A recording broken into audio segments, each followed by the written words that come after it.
already heard, I'm Jeff Stricker, one of the chaplains of the Chapel Next team here. We've been talking for the last several weeks about lust and its effect on your life. And today we're going to talk about the subject of pornography.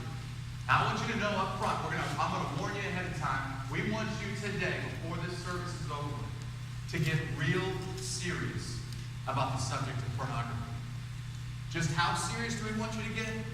This video clip ought to help you understand just how serious we want you to be on the subject of pornography. Well, that's just an indication of just about how serious God takes this subject. In order to help you understand about pornography, I want to start back from the very beginning.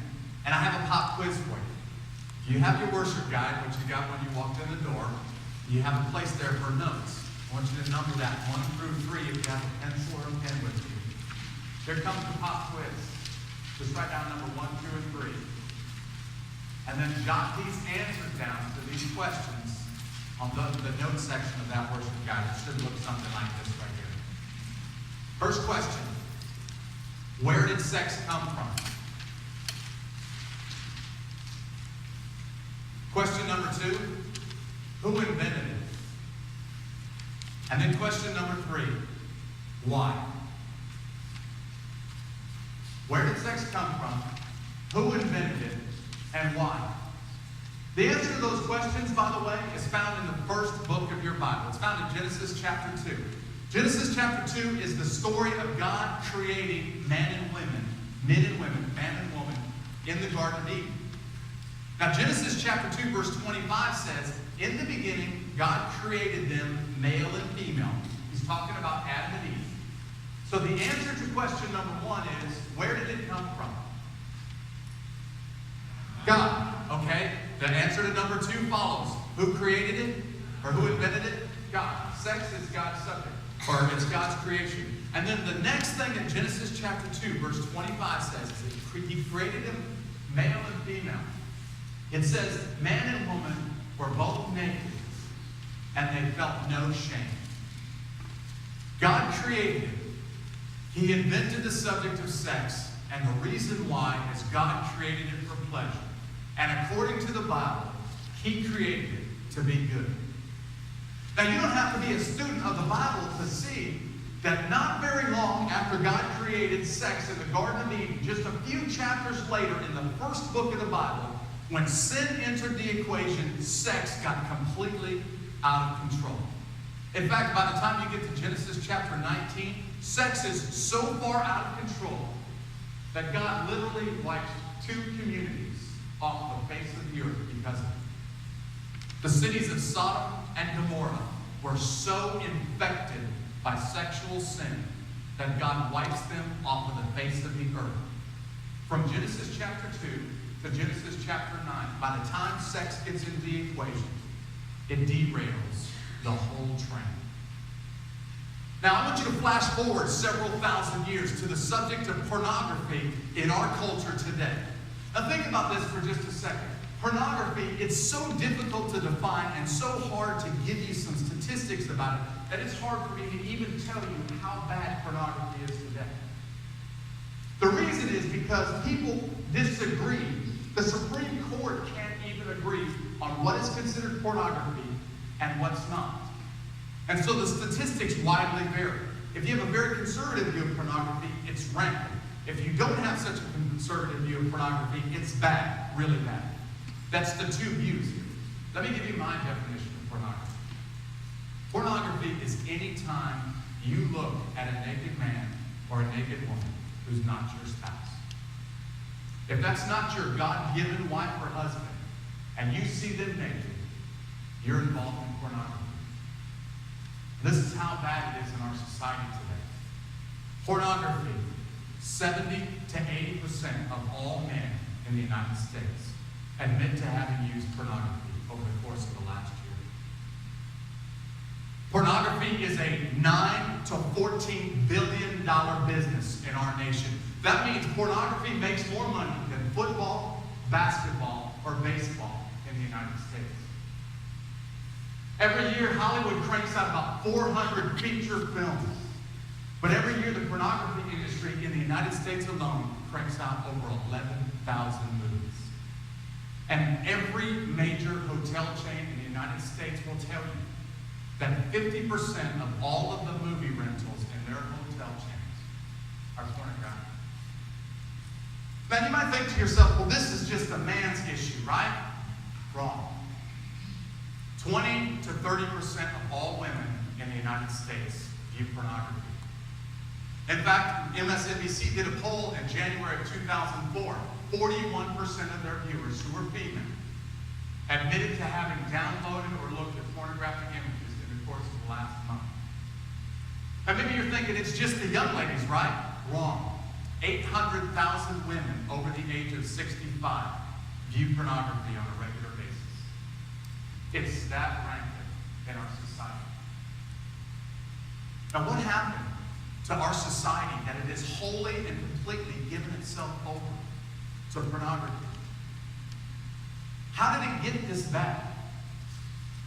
50 years ago, if you wanted to view some pornographic material, you'd have to write and send away for it. You'd have to subscribe, maybe to Playboy magazine, and it would come in a paper cover so that nobody else could see what you were looking at. 25 years ago, if you wanted to get pornography, you'd have to put on dark sunglasses and a hat and a trench coat, and you'd go down a dark alley to a video rental store, and you'd rent a pornographic movie. But today, pornography is everywhere. And you know why? Any ideas? Because of the internet. In fact, Pamela Paul, who is not a Christian, she's a sociologist who writes for magazines like Time and The Economist. Pamela Paul wrote a book called Pornified. The subtitle of the book is How Pornography is Transforming Our Lives, Our Relationships, and Our Families. Pamela Paul said, after the inception of the internet, pornography became rampant in our culture. Speaking before Congress, she said there's 3 reasons why pornography is so rampant. Because of its access, because of its availability, and because of its access, its anonymity, and its affordability. Today, with one click of the mouse, you can be at the most graphic, pornographic websites imaginable. It's available to anybody with a computer and an internet connection. It's anonymity. Today, you don't have to go out into public to find pornography. You can do it in the most private, secluded places of your home. And apparently viewing the most graphic images where you think nobody else is involved, nobody else knows. You can be totally anonymous while you're doing it. And lastly, you can view some of the most intense, graphic, pornographic images for pennies a day. But I think Pamela Paul missed one other reason.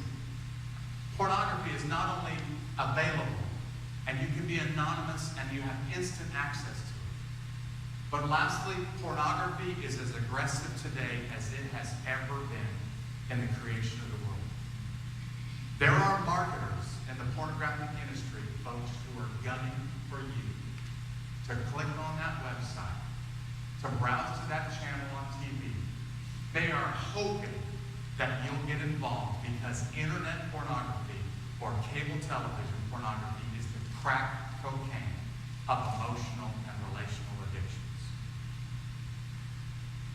Well, that's how bad pornography is in our society today. But folks, it's been bad before. It's just extremely bad in our society today. But let's take a look at what the Bible has to say about the subject of lust, and specifically sexual lust. It's found in the book of Matthew, chapter 5. If you have a Bible, that's the first book of your New Testament. If you have a little black Bible that's in the seat below you, it's probably somewhere around page 685. But if not, it's going to be up here on the screen for you to see. This is Jesus talking to the crowds on a mountain in Jerusalem, and he's telling them what the Christian life is all about. In Matthew chapter 5, starting at verse 27, Jesus says this. He said, "You have heard it was said, 'Do not commit adultery.' But I tell you that anyone who looks at a woman lustfully has already committed adultery with her in his heart. If your right eye causes you to sin, gouge it out and throw it away. It's better for you to lose one part of your body than for your whole body to be thrown into hell. And if your right hand causes you to sin, cut it off and throw it away. It's better for you to lose one part of your body than for your whole body to go into hell. Now, the first thing that I want you to see here, what Jesus is talking about on the subject of sexual lust, and we're going to apply it to the issue of pornography today, is in those first 2 verses, Jesus says that lust and adultery, it's an issue of the heart and not just of the flesh. He says, you've heard it said before, don't commit adultery.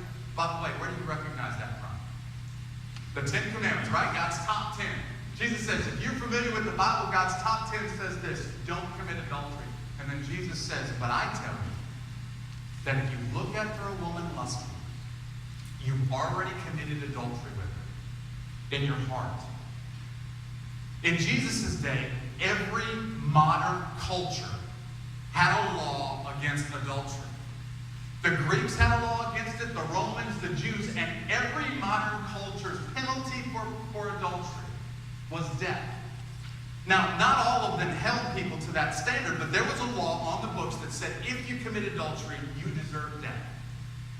And God had spoken about adultery from the very beginning. He said, don't do it. And then Jesus steps in with this radical statement. And Jesus says, but I tell you that if you've even lusted after another man or another woman, you're already guilty of it. Now think about this. Who gave the 10 Commandments? Come on, this is an easy one. God did. Thank you. God gave the 10 Commandments, and Jesus stands up on a mountaintop in front of the crowds, and he says, I'm going to tell you something.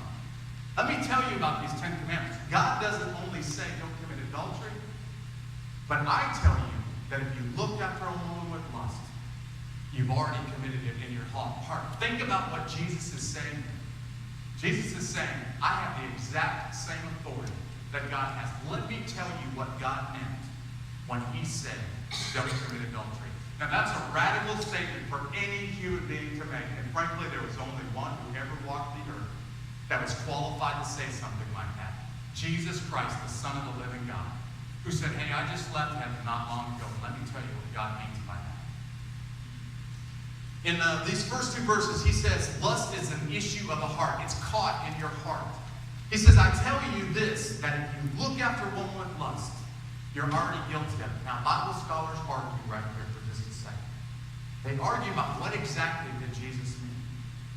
Did he mean that if you lust after another woman that you committed adultery? Or did he mean that you look after another woman and you try to entice her to lust after you? That you're trying to hook up with her, so to speak? And Bible scholars are arguing about which one of those 2 Jesus really meant. Well, it doesn't matter. Because Jesus is saying, when you cross the line, you're already in sin. You've already blown it with God.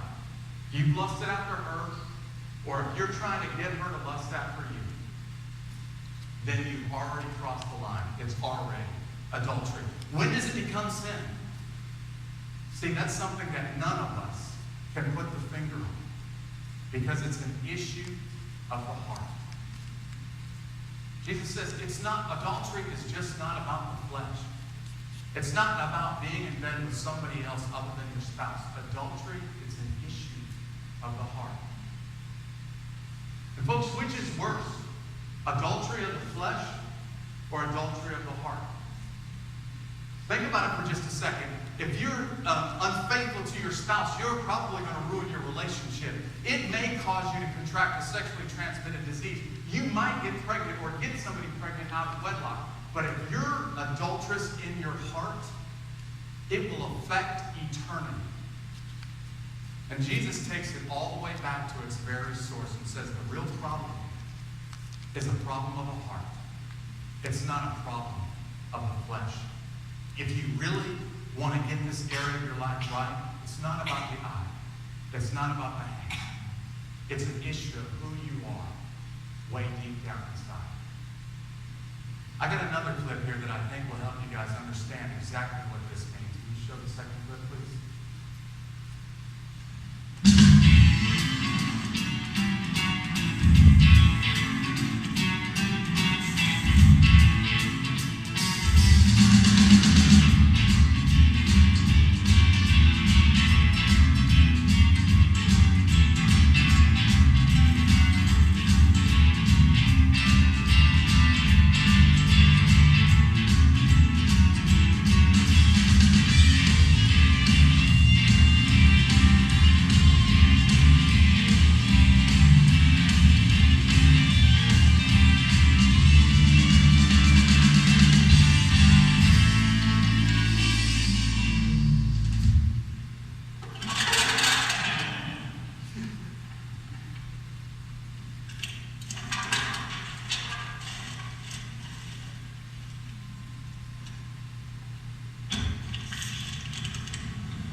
when Jesus is talking about adultery, he's talking about pornography or about sexual sin, he's talking about your heart, who you are really deep down inside.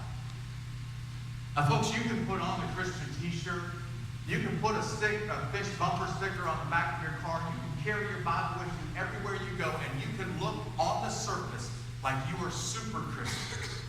And deep down inside, your heart can be as sinful and as wicked as anybody on planet Earth. According to Jesus, you've got to get the heart right if you're going to get this area of your life right. By the way, that's why Jesus says no good tree can produce bad fruit. And a bad tree cannot produce good fruit. It's an issue of the heart and not of the hands or of the eyes. And so, folks, pornography, maybe you're sitting there thinking to yourself, it's not that big of a deal, Jeff. What's the big deal? I'm not really hurting anybody. Nobody knows about what I'm doing anyway. It's between me and God. Well, you're wrong. Pornography, people do know what's happening around you. It affects this book, Pornified. If it says anything, it tells you about how devastating this subject is to our culture today.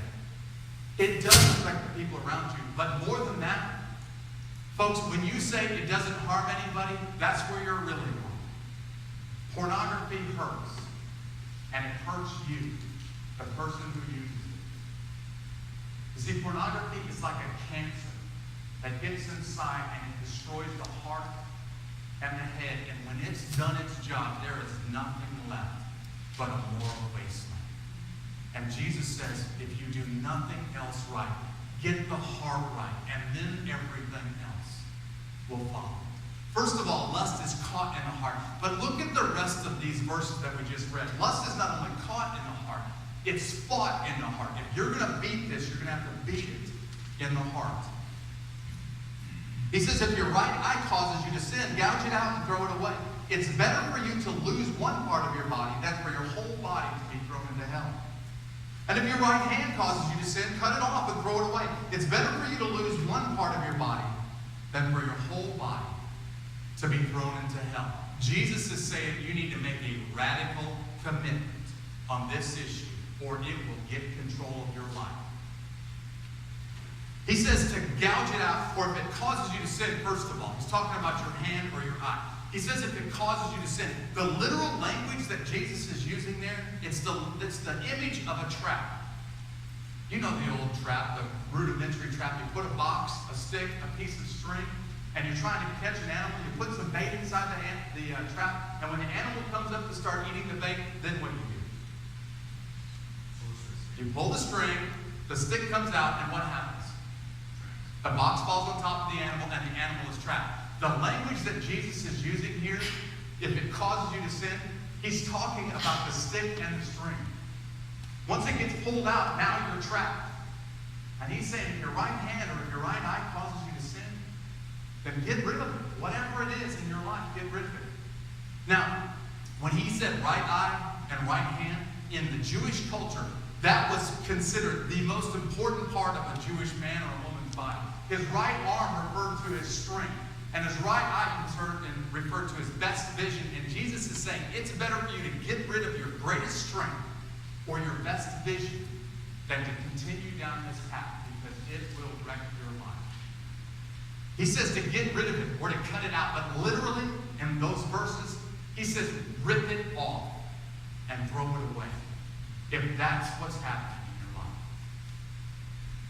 Now, folks, does Jesus mean here that you're supposed to mutilate yourself to overcome sin? Okay, there was a teacher early in Christian history who believed Jesus was saying to mutilate himself, and he gouged out his own eye.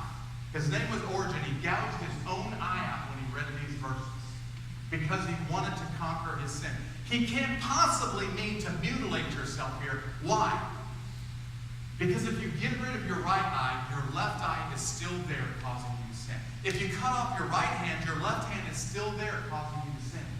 Jesus is saying take radical steps if necessary to get rid of this sin in your life. He's not saying go cut your hand off, folks. Listen, I am not telling you leave here and cut your right hand or gouge your right arm or your right eye out. That's not what I'm saying. Jesus is saying, no matter what it takes, do whatever is necessary to deal with this sin. And folks, do it at the heart level.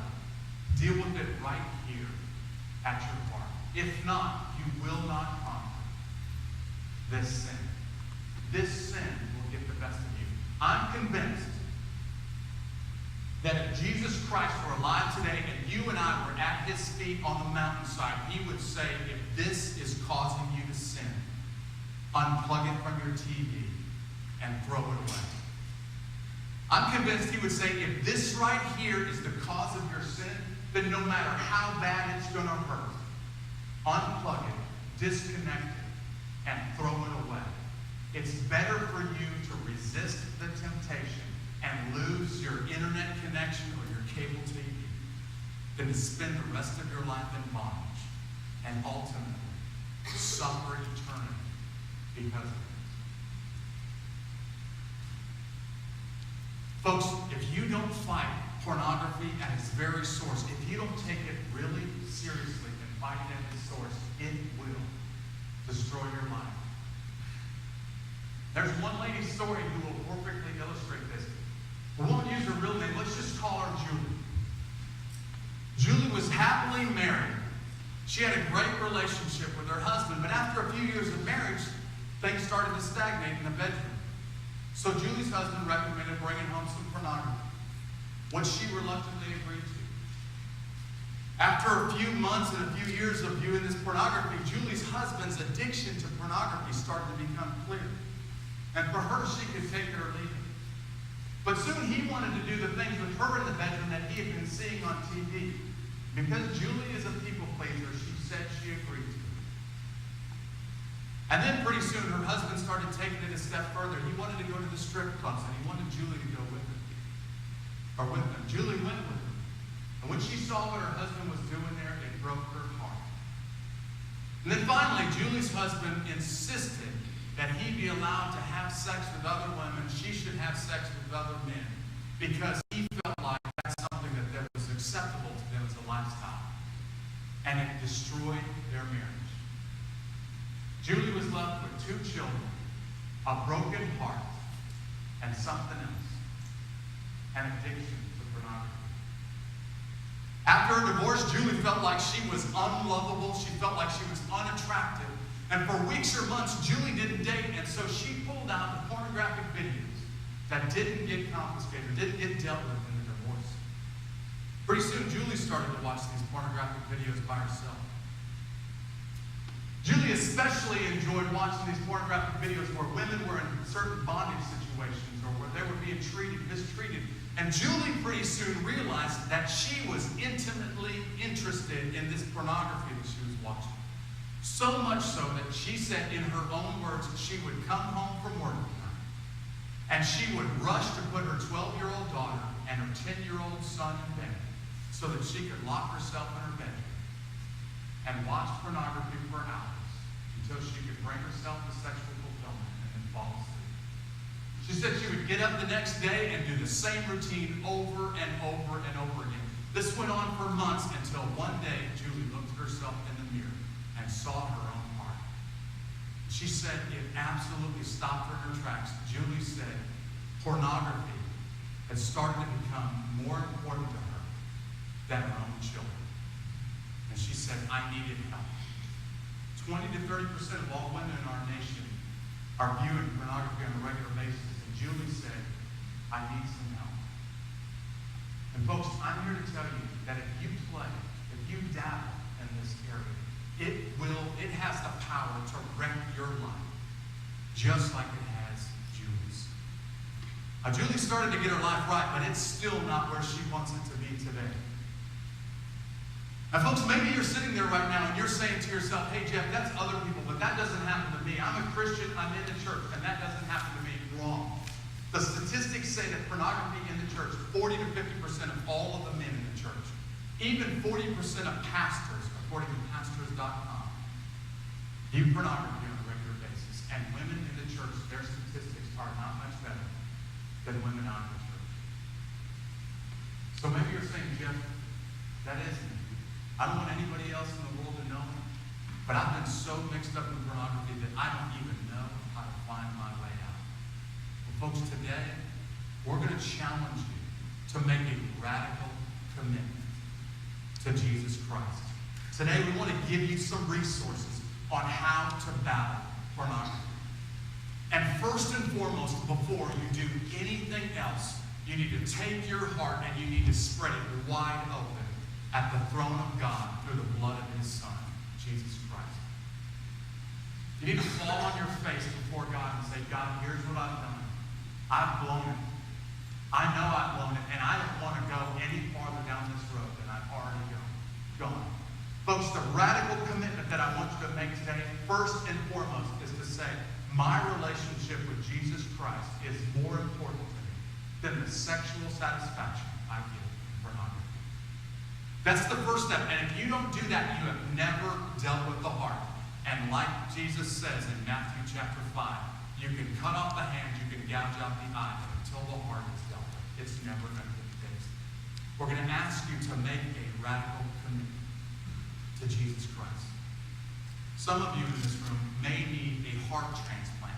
You've got a wicked, sinful heart. You're born with it. And until that heart is dealt with by Jesus Christ, nothing else in your life will be right. The first thing we want you to do is to make a commitment on this subject. Now, I'm telling you, I pray that every man and woman in this room will make this commitment.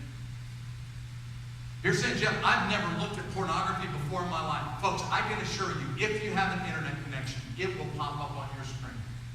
It is so aggressive and it is so available that by a very simple mistake, if you click the wrong button, 50 images will load in your screen in seconds on your computer. And so I'm asking everyone to make a commitment, whether you've done it or not. I will not cross this line again, or I will never get to that point. I can't tell you what that commitment is, but I can hope that you will make that commitment today. The next thing I want you to do is to become accountable. If you're married, I don't ask you to make your spouse, your wife or your husband, your accountability partner. I think that's not very helpful. But I ask you to tell your husband or your wife that you want them to check up on you when you're on the internet. Tell them, I want you to look at what I've been looking at. I want you to see what I've been watching.